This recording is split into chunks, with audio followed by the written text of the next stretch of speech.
आज की इस कन्वेंशन में पहुंचे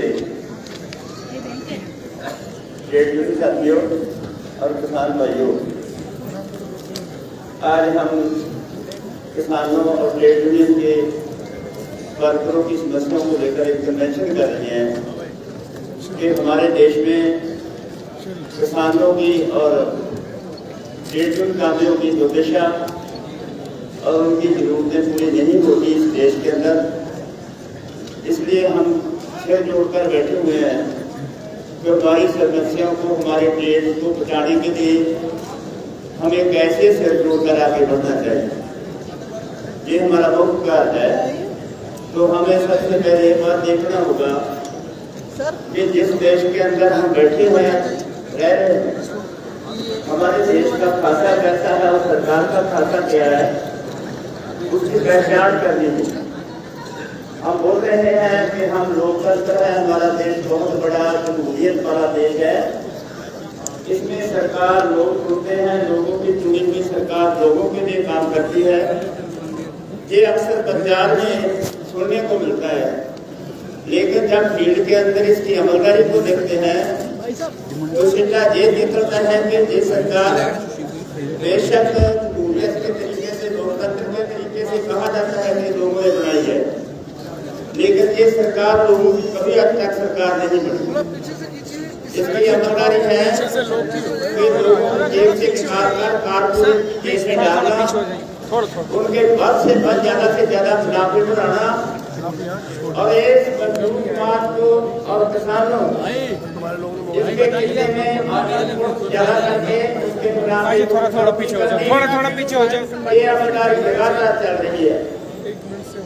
मोदी सरकार का रुझान इससे पहले की सरकारों का, हम नहीं कह सकते कि आज तक हिंदुस्तान में कोई ऐसी सरकार बनी है केंद्र के अंदर जो लोगों की सरकार हो, जो लोगों के लिए सोचती हो। उसकी पहचान कहाँ से होती है? उसकी पहचान होती है उसकी अमलदारी से। आज तक हमारे देश की पहली हालत से आज की हालत 1947 के बाद देश के अंदर कैसी हालत थी, उसके अंदर कार्य कितना था, उसके अंदर सरमाएदार कैसे थे, मजदूरों की हालत कैसी थी, किसानों की हालत कैसी थी और पब्लिक सेक्टर की हालत कैसी थी। अगर इसके अंदर निजाम हालत है तो उसके साथ आज की हालत में हम इस हालत में गुजर रहे हैं कि सरकारी अदारों की सेवाएं चोरी चालू हो रही है और दुर्दशा अपने आप में हुई। दुर्दशा करके सरकार ये प्रचार कर रही है कि भाई सरकारी स्कूल काम के लिए रहे, सरकारी अस्पताल काम के लिए रहे, सरकारी ट्रांसपोर्ट काम के लिए रहे, सरकारी इनको इसलिए निजी हाथों में दे दे, इनको कॉर्पोरेट के हाथों में दे दे। क्योंकि हम सब जानते हैं कि मोदी हुकूमत 2014 में जब से आई है, उसका एक 3 कराने से 2 कराने से ज्यादा उसका ज्यादा प्यार है, ज्यादा नजदीकी है। आप देख रहे हैं कि समाज बहुत कम है। मैं इसके अंदर बात करना चाहूंगा कि भारत के अंदर अडानी के तकरीबन सब संस्थाओं के ऊपर कब्जा किया हुआ है, चाहे वो रेलवे हो, चाहे बंदरगाह हो, चाहे एयरपोर्ट हो, चाहे राज्य के काम हो, तकरीबन कोई ऐसा अदारा छोड़ा नहीं जिसके ऊपर अडानी का कब्जा हो। आपने पिछले दिन देखा होगा कि भारतमाला प्रोजेक्ट के नाम पर हिंदुस्तान की तकरीबन 12 स्टेटों के ऊपर ये कॉन्ट्रैक्ट जो है तकरीबन 12 स्टेटों का अडानी का कॉन्ट्रैक्ट है।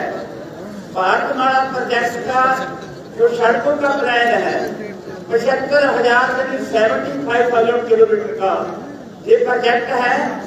इस प्रोजेक्ट के ऊपर जो सरकारी कीमत तय हुई है, जो सरकार ने पहले से तय की है 15 करोड़ रुपया 1 किलोमीटर का उसने कीमत तय की है, लेकिन अभी कागजों में शो किया जाता है 25 करोड़ रुपया 1 किलोमीटर का कागजों में शो किया जाता है।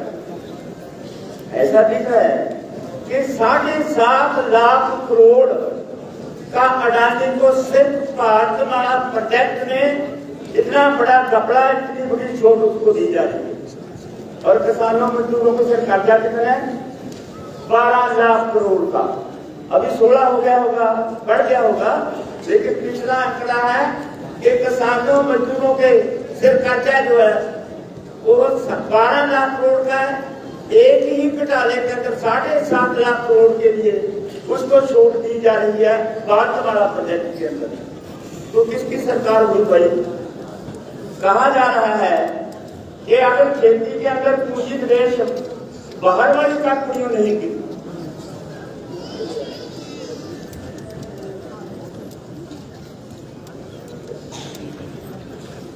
ठीक है भाई, सामान्य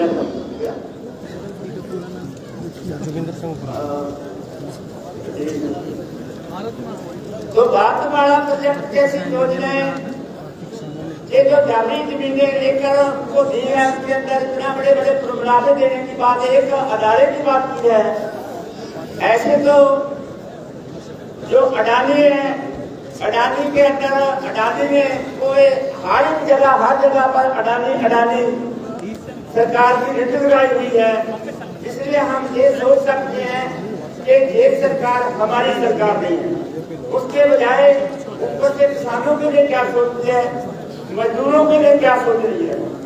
मजदूरों के लिए मजदूरों का एक कानून बनाया जा रहा है, भाई आपको 12 घंटे काम करना होगा, आप यूनियन नहीं बना सकते, आप एजुकेशन नहीं कर सकते, आपके लिए अलग अलग कानून है। और हमारे लिए कानून बनाना है, आपको एमएसपी नहीं मिलेगी, आपको आपकी मार्केट जो है ये सरकारी मार्केट नहीं होगी। आप 3 कानून लेकर आ रहे हैं, जो 3 कानून अभी लेकर आए थे, जो सरकार को वापस लेने पड़ गए। आपने रजीश कुमार की इंटरव्यू देखी होगी, उसके अंदर कोरोना काल के अंदर कानूनों को लेकर इनके अपने माहर बता रहे हैं कि अगर आज 3 कानून ना लागू किया आपने तो इससे अच्छा मौका आपको कभी नहीं मिलेगा। अगर आपने अभी नहीं तो कभी नहीं। यानी उस मौके को जब लॉकडाउन लगा हुआ था, जब हम घरों से बाहर नहीं निकल रहे थे, उस समय लेकर आए तो लोगों ने सोचा अगर कानून लागू हो गए तो हम घरों में भूखे मर जाएंगे, इससे अच्छा कि सरकार के साथ मिलकर मर जाएंगे। हम लोग लड़े, आप सबने सहयोग दिया, पूरे भारत के लोगों ने सहयोग दिया और उसको जीते। आज मैं बात खत्म करने चाहता हूँ अपनी, क्योंकि मिनट बहुत कम है। आज का जो सम्मेलन हो रहा है ट्रेड यूनियनों का और किसानों संयुक्त किसान मोर्चे का ये सम्मेलन है। इसका मुख्य विषय है कि ट्रेड यूनियन और किसान इकट्ठे आंदोलन कैसे लड़े। ये हम मानते हैं कि हमारी सबकी ये जरूरत है कि हम एक दूसरे का समर्थन करें, समर्थन दें और सिर जोड़ के सरकार के साथ करने का तैया करें और सरकार को नींव दिखाने की कोशिश करें। ये हमारा पद है। हम समझते हैं अगर ऐसा नहीं कर सकते तो हम अकेले पिट जाएंगे, अकेले बाहर खा जाएंगे। इसलिए हमें सबको जोड़के करना पड़ेगा। इसमें एक दूसरी बात जो ये चर्चा वाली बात है, एक ट्रेड यूनियन और किसानों का एक अकेला एक खड़ा बनाया जाए, ऐसा शायद संभव नहीं होगा।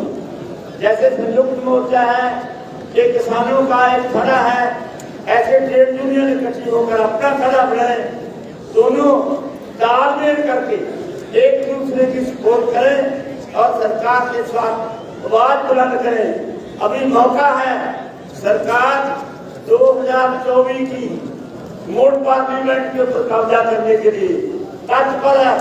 उसके लिए जो हथकंडे वो बरत रही है, फिरकू हथकंडे दंगे मणिपुर के अंदर, दंगे नू के अंदर, हरियाणा के अंदर और पंजाब के अंदर ये फिरकू दंगे फैलाने की कोशिशें हो रही है।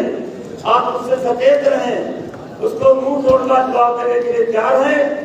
और हम इस विश्वास के साथ कहते हैं अगर हम लोगों दोनों ट्रेड यूनियन और किसानों ने सिर जोड़ दिए तो ये लड़ाई बहुत जल्दी जीत के किनारे पर पहुंचने वाली है। धन्यवाद।